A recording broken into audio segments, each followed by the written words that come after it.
Oi, gente, que privilégio poder falar um pouquinho com vocês sobre o meu estudo do Vem Segue-me. Que sessão extraordinária é a sessão 88 de Doutrina e Convênios. É aquela sessão para ler e reler e reler e reler. É grandiosa demais. Não é só porque é grande no número de versículos, são 141, mas é principalmente pelo conteúdo, pela densidade do conteúdo, pelas coisas que a gente aprende, porque a gente vê nessas sessões como se manifesta o poder da majestade. Que sessão que veio para nos iluminar, para clarear a vida, para nos encher de alegria, de esperança. Eu vou te contar que eu aprendi tanta coisa, que eu vou tentar fazer um resumo para vocês. Mas não deixem de ler esta sessão. Não deixem de anotar, de marcar, de pensar nas suas inspirações. Essa sessão é aquela que muda vidas, porque faz a gente refletir sobre um monte de coisa. E ela é muito interessante porque ela recebeu um título. Ela foi intitulada de A Folha de Oliveira, tirada do paraíso. Então a gente fica pensando, como assim folha de oliveira? O que é que significa oliveira? Oliveira, na verdade, representa a paz. As oliveiras, elas são árvores e são frutíferas. E através de séculos, né, a gente sabe que as oliveiras elas vivem muito, muito tempo. Algumas oliveiras aí duram mais de 1000 anos, às vezes 1500 anos. Das oliveiras a gente vai extrair azeite, medicamento, ou seja, cura. Então o Senhor está nos dando uma folhinha dessa oliveira, uma folhinha de cura, uma folhinha que significa paz. Ele está nos ofertando uma mensagem de paz. E aí eu fiquei pensando nisso, porque, olha só, esta sessão, ela foi recebida por Joseph Smith em 3 dias. Ela começou no dia 27 de dezembro, seguiu para o dia 28 e depois 3 de janeiro. Então, 3 dias para que o Senhor pudesse revelar essa sessão na íntegra.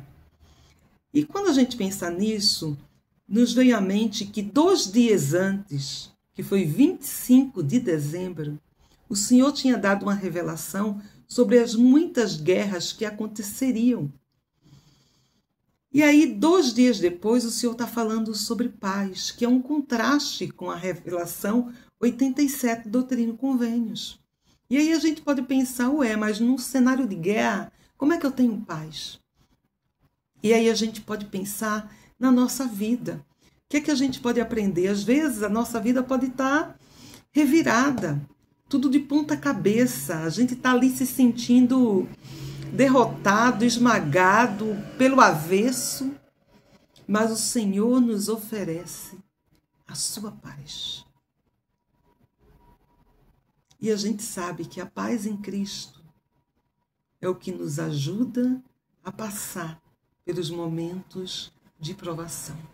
É essa certeza que tudo vai ficar bem. Tudo vai ficar bem.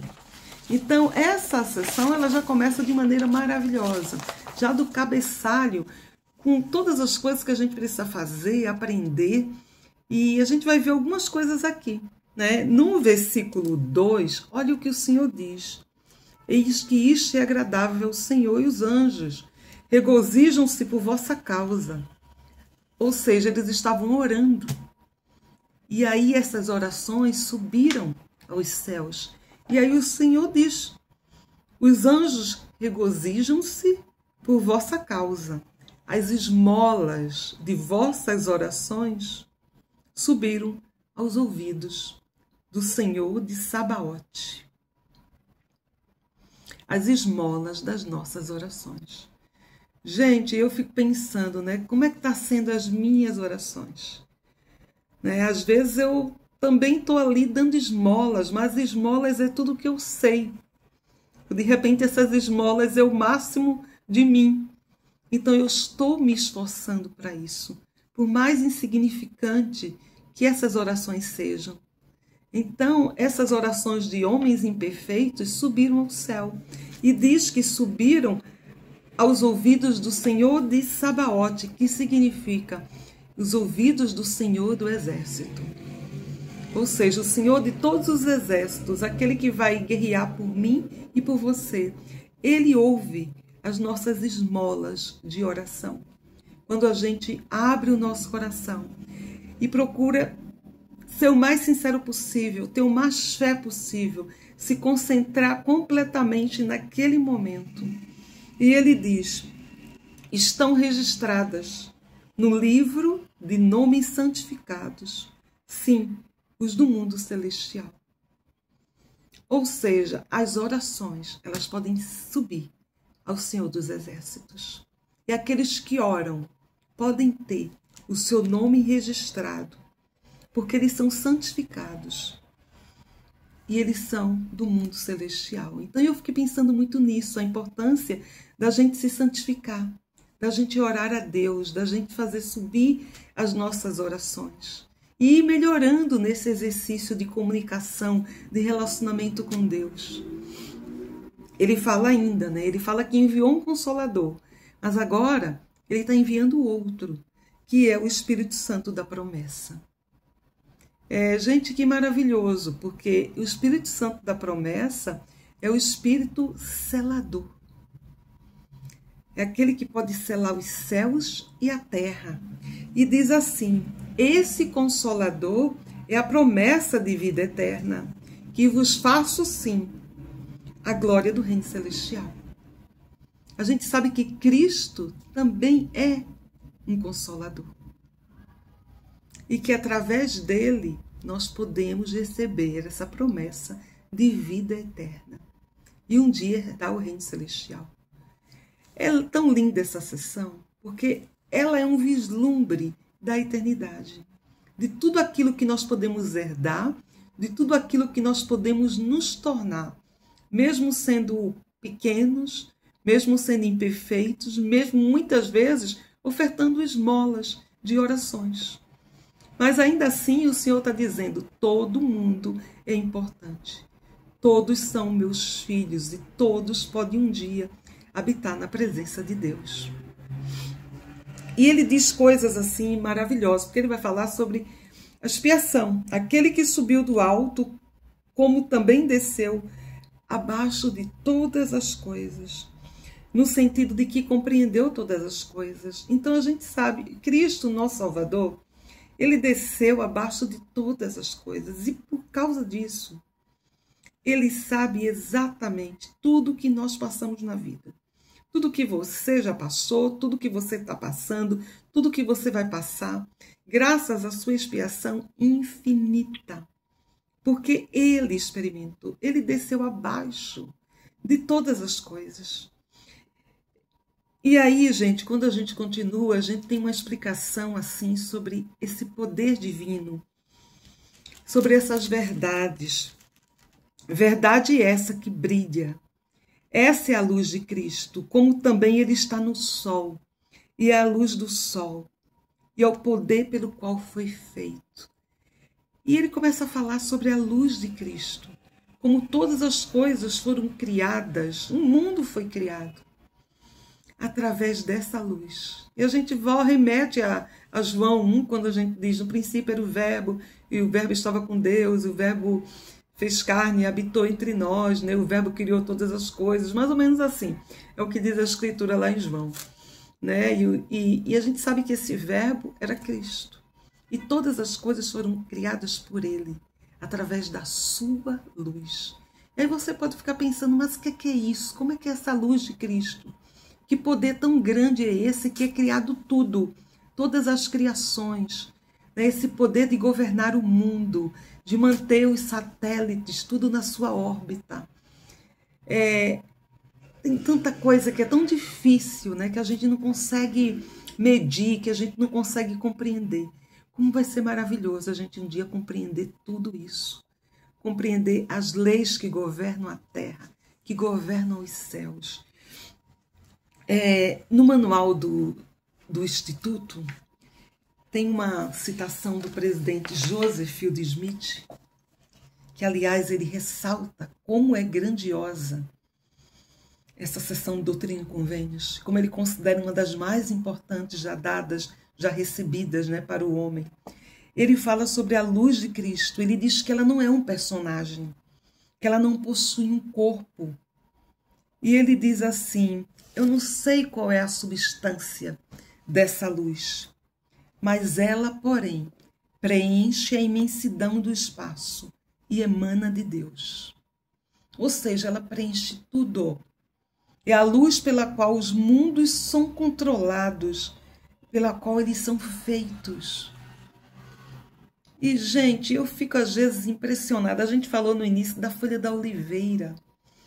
Mas aí, quando a gente olha a natureza e a gente olha a vegetação, as diferentes folhas e árvores, é incrível. É incrível. Né? E quando a gente pensa nas criações de Deus, eu tenho certeza que vocês já vivenciaram experiências de tirar o fôlego, que vocês olharam e disseram: como foi feita essa flor? Como foi feita essa folha? Ou de repente essas montanhas, ou essa paisagem que você olha e diz: como foi feito isso? Eu nunca vou esquecer da minha avó, da casa da minha avó. Ela morava num sítio, nessa época não tinha energia elétrica. E um dia nós fomos passar o ano novo lá. E, claro, num tédio, porque sítio, sem energia elétrica, sem TV, criança. Então, minha irmã decidiu ir para o centrinho da cidade, que era um centrinho bem pequenininho. Aquele que tem uma igreja, que tem uma praça e que você fica dando volta. E nós fomos com meu primo. E aí a gente andou a pé até o centro da cidade do sítio, não sei, acho que uns 15 minutos a pé, até chegar nesse centrinho. Demos algumas voltas, ficamos lá no centrinho da cidade e voltamos para casa. Só que, ao voltar para casa, eu vivi uma das experiências mais lindas da minha vida.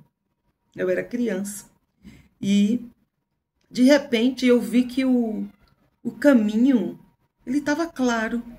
E eu não entendi, porque era já tarde da noite, madrugada, e eu não entendi porque aquele caminho estava tão claro se não tinha luz elétrica. E foi aí quando eu tive a ideia de olhar para o céu. E eu vi as estrelas, era um tapete de estrelas acima da minha cabeça. Foi tão linda a visão que eu não lembro de nada do percurso. Eu não falei uma palavra, eu apenas lembro que eu não consegui baixar a cabeça até chegar à casa da minha avó. Eu andei todo o caminho olhando para a luz das estrelas que guiavam o nosso caminho. E essa luz das estrelas aparecia em todos os formatos, e enormes. Eu nunca mais consegui visualizar algo assim. Mas quem já visualizou sabe exatamente o que eu estou falando. Então, quando a gente vê as criações de Deus, gente, é divino. Eu lembro quando eu fui para o Chile, eu estava chegando e de repente eu vi as cordilheiras. E quando eu vi aquelas montanhas, pareciam desenhadas pela mão do nosso Criador. Eu não conseguia desviar. Outro dia uma amiga me perguntou: Rosângela, é verdade que quando chega nas cordilheiras tem sempre turbulência? E eu disse: eu acho que sim, mas todas as vezes que eu fui para o Chile, eu fiquei tão impressionada com as cordilheiras que eu não prestei atenção nas turbulências, não importava as turbulências, porque era grande demais. Então, todos vocês que já se pegaram aí vivenciando, e eu tenho certeza que vocês têm muitas experiências de observar as criações de Deus, a gente tem uma ideia, um lampejo dessa magnitude. E aí, o presidente Joseph Fielding, ele continua dizendo: é a luz pela qual os mundos são controlados, pela qual eles são feitos. É a luz do sol e de todos os outros corpos. É a luz que dá vida à vegetação, que desperta o entendimento dos homens e exerce as várias funções descritas nesses versículos. É a luz que está em tudo e dá vida a tudo, que é a lei pela qual todas as coisas são governadas. Sim, o poder de Deus que se assenta sobre o seu trono está no seio da eternidade e no meio de todas as coisas. Gente, o poder de Deus é incrível.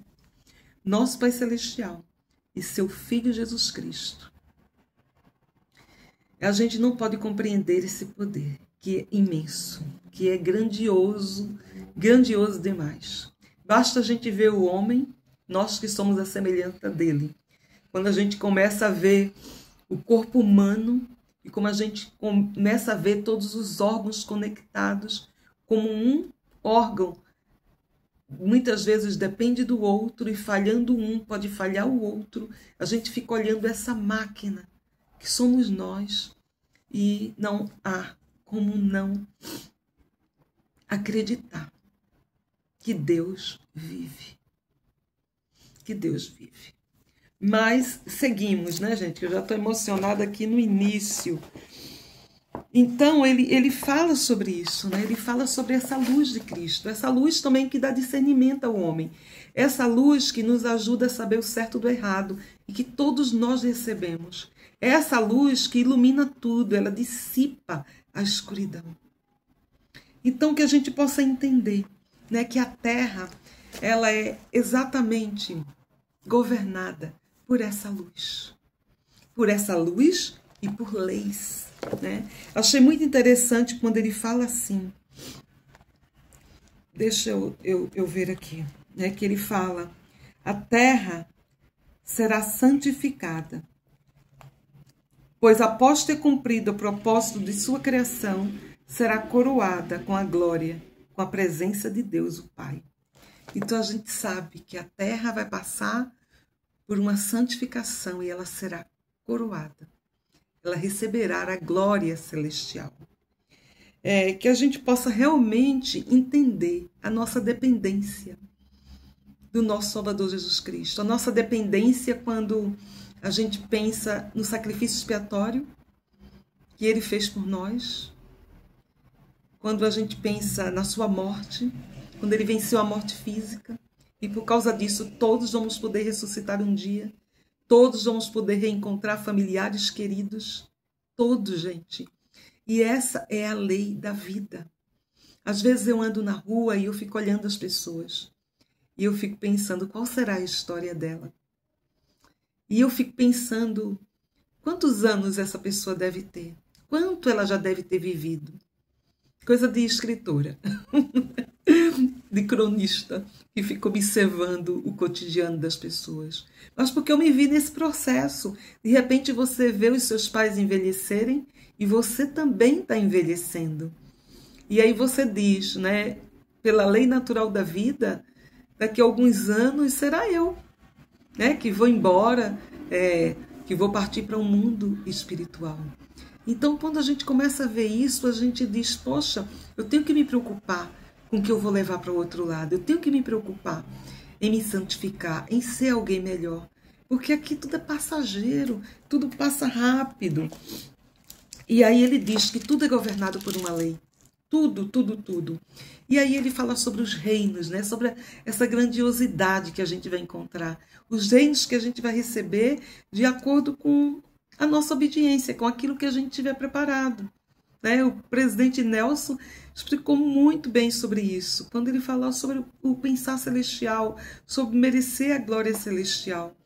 Então, quando a gente lê no 22, porque aquele que não consegue viver a lei de um reino celestial, não consegue suportar uma glória celestial. Então, como é que eu vou querer viver num mundo que eu não consigo suportar essa glória? Como é que eu vou viver em um mundo que eu não estou disposto a ser obediente, que eu não estou disposto a me santificar? Ou seja, seria um martírio viver nesse mundo. Eu vou viver para um mundo que eu estiver preparada. Né? E aquele que não consegue viver a lei de um reino celestial não vai conseguir suportar uma glória celestial. Então eu preciso, do mesmo jeito que a terra será santificada e celestializada, e a gente vai ter aí reinos divididos, o meu corpo, né, eu preciso estar preparada para habitar num desses reinos, mas esses reinos estão atrelados à lei, à obediência. Eu não posso querer habitar no reino celestial se eu não vivi uma lei celestial. E assim por diante. Então, quando a gente vai adiante no 25, diz: também em verdade vos digo que a terra vive uma lei de um reino celestial, porque cumpre o propósito de sua criação e não transgride a lei. Então, gente, para herdar o reino celestial, eu preciso ser obediente. Eu preciso querer me santificar. Eu preciso querer ser alguém melhor.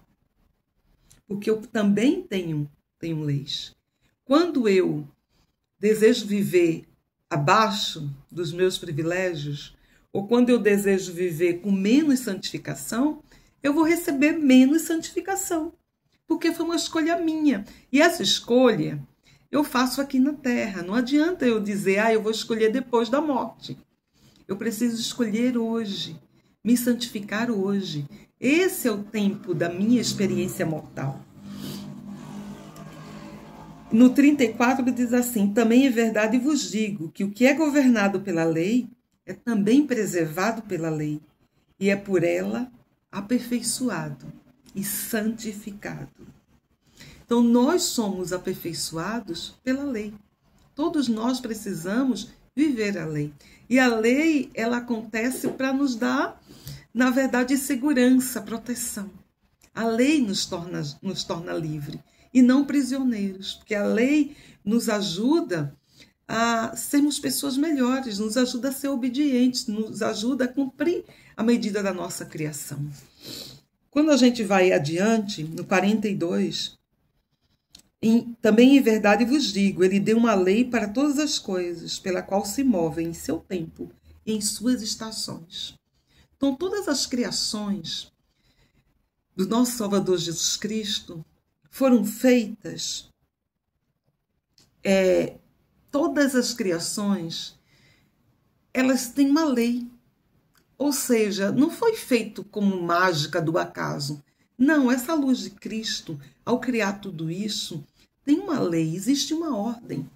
Né? Então, quando a gente vê, sei lá, a rotação, a gravidade, tudo é regido por uma lei. Quando a gente pensa na natureza, nos oceanos, nos mares, tudo foi regido por uma lei. E ainda bem que existe essa lei. E aí, seus cursos são fixos. Sim, os cursos do céu e da terra, que abrangem a Terra e todos os planetas. Imagine se não existisse uma lei, gente. Imagine se a gente acordasse e de repente fosse noite. Né? Imagina lá se a Terra não passa por a sua rotação. Ou imagina se os oceanos, eles de repente decidem, né, se revoltar. Todo dia, maremoto. Ou seja, é maravilhoso quando as coisas estão ali, cumprindo a sua lei, na sua perfeita ordem. E aí ele fala uma coisa que eu achei bem interessante das suas criações. E transmitem luz uns aos outros em seu tempo e em suas estações, e em seus minutos e em suas horas. Então, quando a gente pensa nessas criações, se elas transmitem luz uns aos outros, quanto mais nós. Será que nós não podemos transmitir a nossa luz uns aos outros? Todos nós temos muita luz. Todos nós que procuramos guardar os mandamentos, guardar convênios, podemos ajudar o nosso próximo, podemos compartilhar nossa luz. Então, que a gente possa usar isso. E olha que lindo aqui, diz no 47.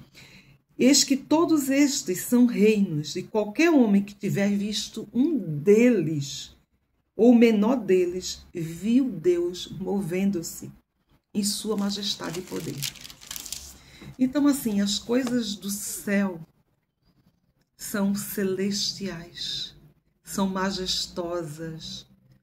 E nesse estágio que nós estamos, as coisas ainda estão, vamos dizer assim, encobertas.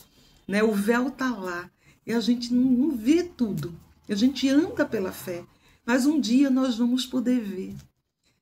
E eu tenho certeza que ao ver vai ser uma experiência magnífica. Ele diz ainda: a luz brilha nas trevas e as trevas não compreendem. Dia virá em que compreendereis até o próprio Deus, sendo vivificados nele e por ele.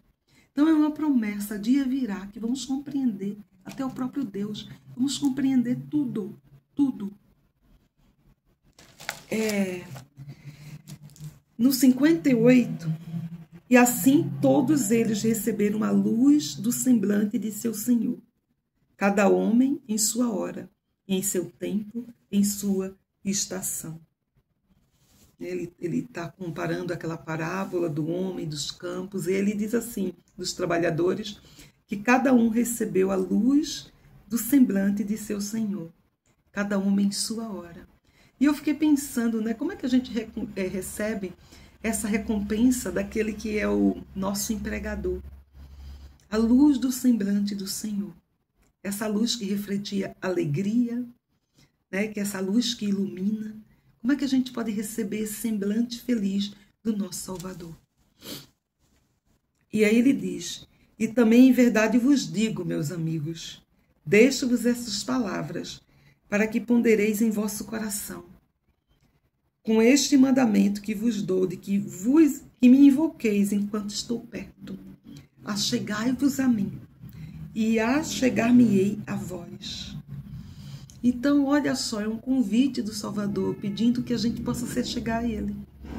É como se Ele dissesse, vem meus amigos, fica perto de mim. Se vocês chegarem perto de mim, eu vou chegar perto de vocês. Gente, quando a gente ama alguém, a gente quer estar perto. Então, é o Salvador nos convidando para estar mais perto, para ficar perto dele. E ele diz ainda no 67, e se vossos olhos estiverem fitos em minha glória, todo o vosso corpo se encherá de luz, e em vós não haverá trevas, e o corpo que é cheio de luz compreende todas as coisas. Santificai-vos para que vossa mente concentre-se em Deus, e dias virão em que o vereis, porque ele vos desvendará sua face, e será no meu próprio tempo. Gente, que lindo, é no próprio tempo do Senhor. Essa sessão está cheia de promessas grandiosas. Não são promessas de aqui e agora, são promessas do que virá. Esse vislumbre de eternidade. O Senhor nos ensina tanta coisa. E o Senhor fala que eles deveriam instituir uma escola de profetas. Diz no versículo 77, dou-vos um mandamento, que vos ensineis a doutrina do meu reino uns aos outros. Ensinai diligentemente, e a minha graça vos acompanhará. E sejais instruídos perfeitamente em teoria, em princípio, em doutrina, na lei do Evangelho, em todas as coisas pertinentes ao reino de Deus, que vos convém compreender.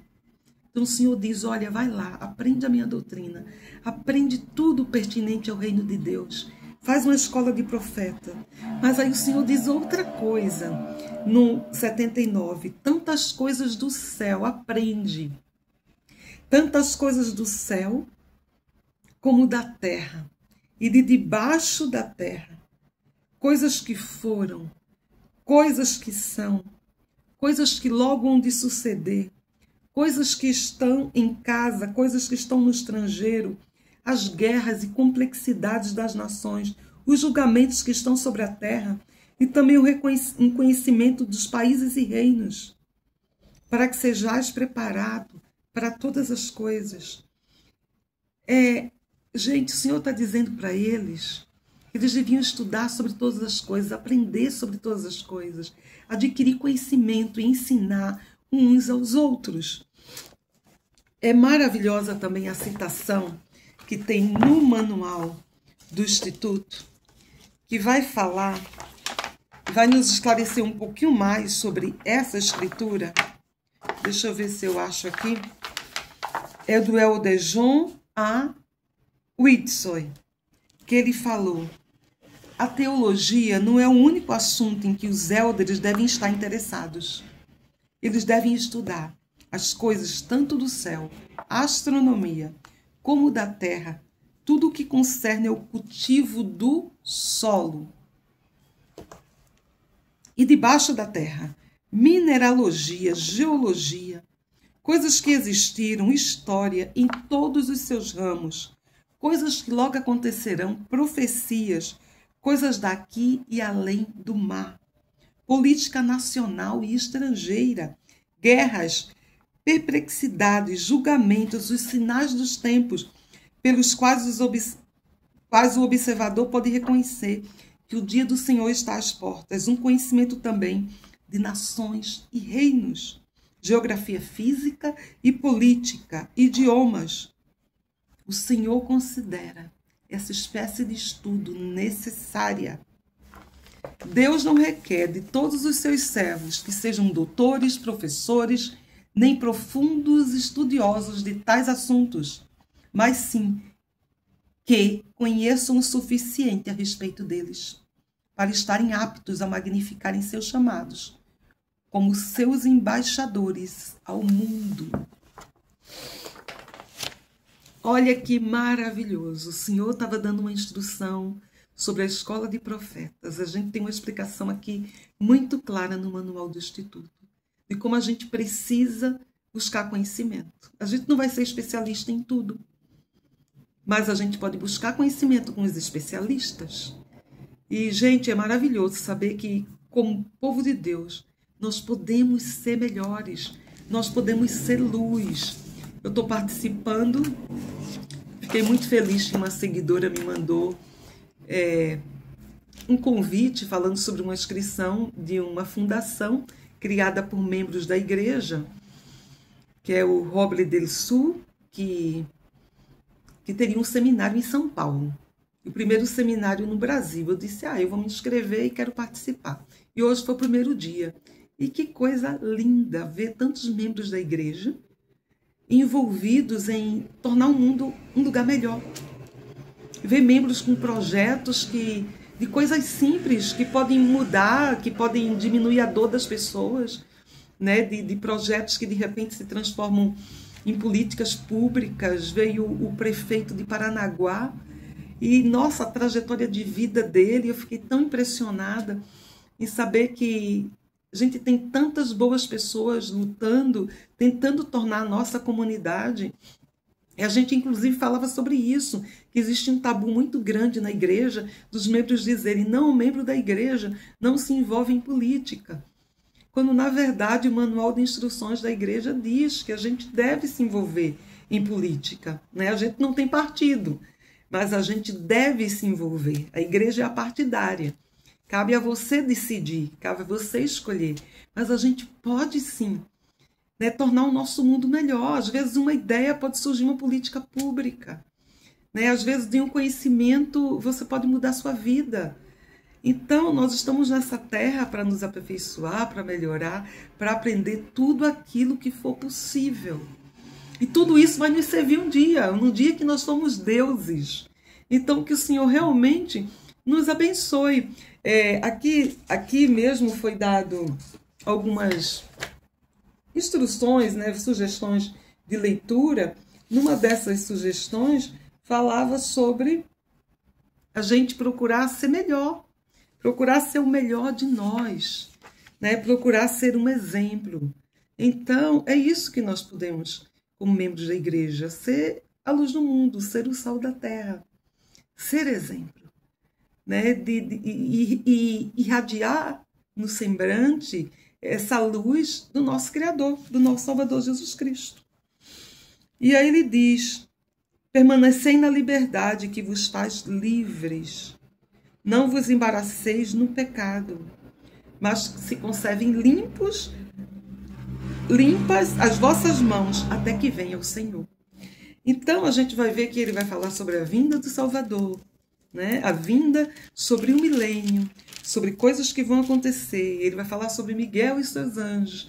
Ele vai falar sobre essa batalha, né, que haverá. Ele fala, ele remete, né, esses personagens que a gente conhece, que já estavam juntos batalhando na pré-existência. E ele vai falar sobre os templos, no versículo 119. Organizai-vos, preparai-vos todas as coisas necessárias e estabelecei uma casa assim, uma casa de oração, uma casa de jejum, uma casa de fé, uma casa de aprendizado. uma casa de glória, uma casa de ordem, uma casa de Deus. Então o Senhor está dizendo, organizai-vos, está chegando a hora, é a hora de estabelecer o meu templo. E o Senhor dá muitas diretrizes, né? E aí a gente pensa, gente, o poder de Deus é grandioso demais. A divindade é grandiosa demais. Se queremos um dia habitar na presença dele, precisamos nos santificar. Onde é que a gente se prepara? Procurando ser digno de ter uma recomendação para o templo. Nos preparando para esse reino celestial ao frequentarmos o templo. Ao realizarmos convênios sagrados. A gente se prepara para essa glória celestial. E a gente está falando que Joseph recebeu uma designação de construir templos, né? Numa época em que não existiam esses templos nos Estados Unidos. Não era da cultura americana. Mas Joseph está lá. Fielmente ele vai cumprir aquilo que o Senhor está pedindo para ele. E aí o Senhor diz várias instruções, cessai de ser ociosos, em Sião não tem lugar para ocioso, amai-vos uns aos outros, seja caridoso, busca a perfeição, ora sempre para que você não desfaleça, para que você não caia em tentação. Ele fala como é que devia ser a saudação dos irmãos, né? Que saudo-vos em nome do Senhor Jesus Cristo. E essa saudação em nome do Senhor Jesus Cristo é um sinal do convênio. Então, Cristo representa os nossos convênios. Cristo representa o templo. Tudo que a gente estuda, tudo que a gente lê nas Escrituras é sobre Cristo. É sobre o seu sacrifício, é sobre a sua ressurreição, é sobre a sua vida, são suas obras, é a sua luz, tudo. E aí a gente deve, da mesma maneira, centrar a nossa vida em Cristo. E, gente, como eu sou grata, né? Tem tanta coisa que eu gostaria de falar, mas eu vou resumir dizendo para vocês que o Evangelho é maravilhoso, que conhecer essas coisas muda tudo e abençoa a nossa vida. Abençoa a nossa vida. Que a gente possa agarrar essa folhinha da oliveira, que a gente possa agarrar a paz, que a gente possa promover a paz, que a gente possa compartilhar mais o Evangelho, que a gente possa santificar mais, que a gente possa dizer para o mundo, olha, tem esperança. Cristo expiou por meus pecados, pelos seus pecados. Ele ressuscitou. Que a gente possa levar essa mensagem de fé, de esperança. E Ele é tão grandioso e nos ama tanto, eles são tão perfeitos, nosso Pai Celestial, o nosso Salvador, e eles criaram um plano perfeito, com uma terra linda que será celestializada, para aqueles que estiverem preparados para ela. Mas se não tiver, herdarão os reinos de acordo com as suas escolhas, porque Deus é justo. Então que a gente possa ser obediente, que a gente possa ser fiel, que a gente possa fazer resplandecer a luz do nosso Salvador em nosso semblante. Até a próxima.